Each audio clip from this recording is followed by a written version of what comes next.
Bonjour à vous, public. Notre trépidante aventure arrive bientôt à son terme. Restez à l'écoute. Pendant que la résistance prépare son plan chez Meryl, Ophélie se prépare à épouser Stormer, le fils du roi Mortyr. La fille est-elle prête? Amène la future mariée, Béatrice. La voilà, madame. Très jolie dans cette robe. C'est de très bon goût. Finis de la coiffer et conduis-la dans la cour pour la cérémonie. Les invités sont déjà arrivés et le roi va s'impatienter. Bien, madame. Cela ne prendra qu'une seconde. Parfait. Absolument parfait.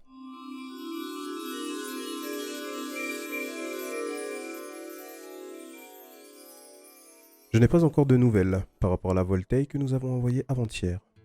J'espère que le plan marchera. Et si ça fonctionne pas, on fait comment? Seul l'avenir nous le dira, petit.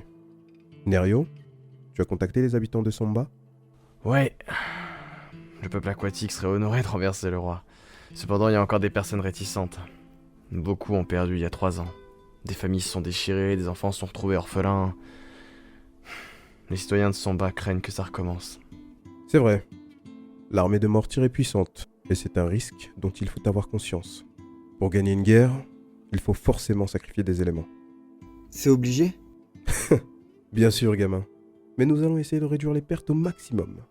Maintenant que nous avons récupéré nos pouvoirs, nous avons peut-être une chance. Je voulais te remercier d'ailleurs de m'avoir ramené le singe.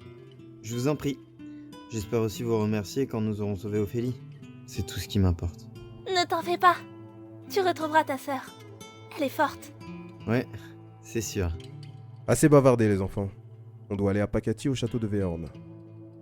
Meryl m'a dit qu'ils organisent une cérémonie dans la cour et que toutes les entrées sont contrôlées. Ça va être compliqué de passer. Excusez-moi, j'ai surpris votre conversation. J'ai discuté avec les habitants du village et ils sont prêts à vous aider pour la bataille. Vraiment? Ne vous sentez pas obligé. C'est pour nous que vous faites tout ça. Nous n'allions pas rester ici les bras croisés. Nous combattrons à vos côtés de toutes nos forces et contribuerons à rendre à Andoris sa splendeur d'antan. Le boulanger a eu une idée pour vous faire passer dans la cour du château sans vous faire repérer. Venez avec moi, je vais vous montrer.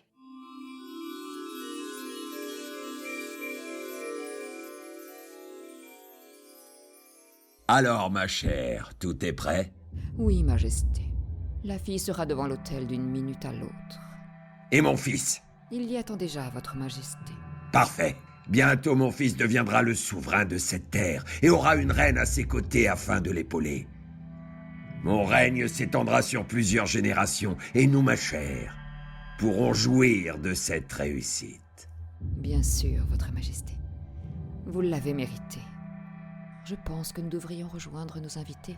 La cérémonie va commencer et les charrettes de victuailles pour la réception commencent à arriver.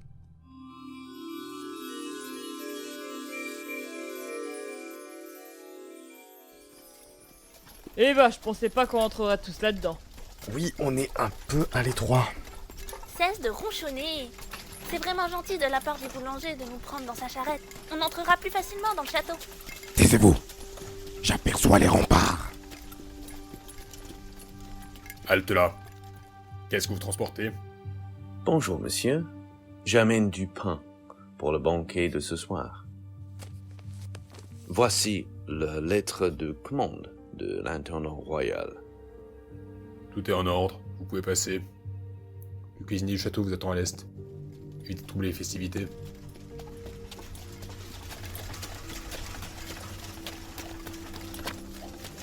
En arrivée, vous pouvez descendre. Encore merci, monsieur.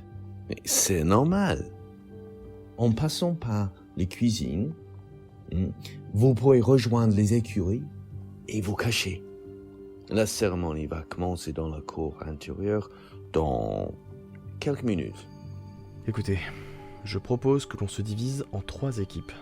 Bonne idée. Crow et Nerio resteront dans les cuisines et se feront passer pour des employés de maison. Galia et Yavo se mêleront aux invités comme une mère et son enfant. Les villageois sont déjà dans la foule. Ils attendent le signal. Et si Stormer me reconnaissait? Ce gros balourd sera tellement stressé de ne pas décevoir son père qu'il ne prêtera pas attention à ce qui se passe sous son nez. Ben, Cérès et moi, nous irons aux écuries. Bien. Et on attaque quand? Je vous enverrai aussi un signal. Galia va déclencher une petite explosion près de la grille principale. Ça devrait attirer la moitié des gardes loin de l'hôtel. Pendant ce temps, Crow et Nerio, vous allez neutraliser le maximum de gardes. Ben essaiera d'appeler sa sœur discrètement. Je créerai un vent qui portera sa voix à l'oreille d'Ophélie sans alerter les autres convives. Cérès invoquera des chevaliers pour remplacer les gardes manquants. Très bonne stratégie, vieil ami. On part avec un avantage. Bien, le mariage ne va pas tarder. Nous devons vite rejoindre les écuries. Vous êtes prêts, camarades? Oui.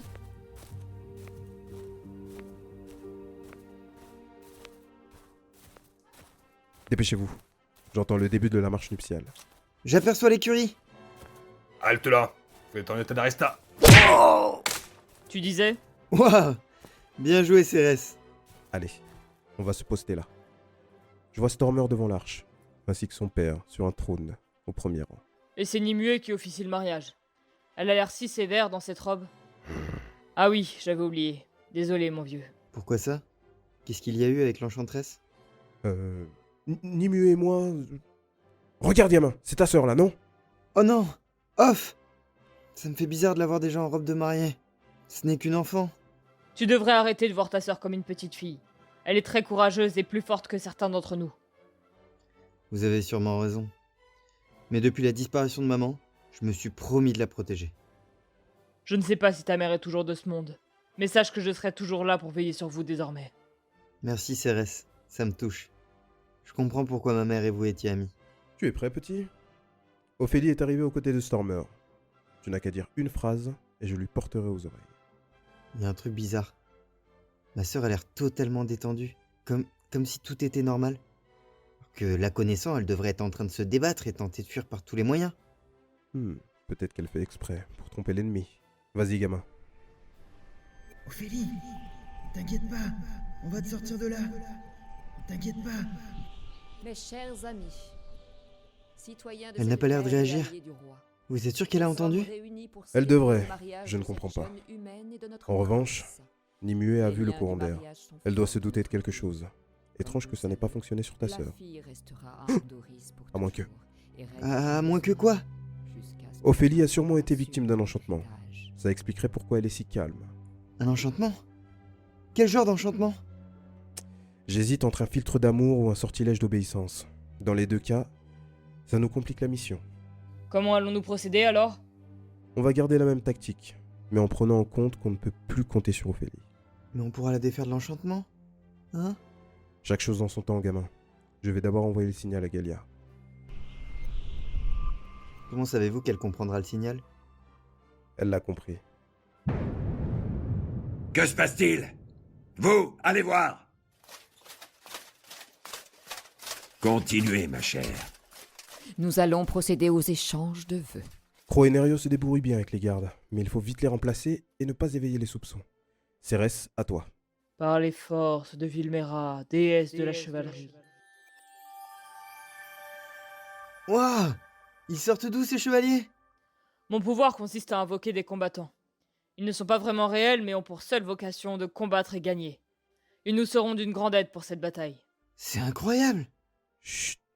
Préparez-vous. Si quelqu'un s'oppose à cette union... Maintenant! Véorn a sonné l'heure du combat final. Vont-ils gagner? Ophélie sera-t-elle libérée de l'enchantement? Leur plan marchera-t-il? Vous aurez évidemment toutes les réponses dans le prochain épisode. En attendant, nous avons hâte de lire vos théories dans les commentaires. À la revoyure, les amis!